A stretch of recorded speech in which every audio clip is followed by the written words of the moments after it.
When the new day begins, she wakes up and gets ready for work. On her way, she passes by the small church she sees every morning. The sound of the bell echoes through the quiet street, while a few Americans walk slowly toward the chapel.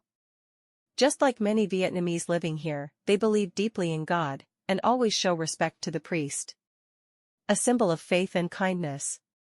She walks on, breathing in the cool morning air, listening as the church bell fades away in the distance. A soft smile appears on her lips. Another peaceful day has begun.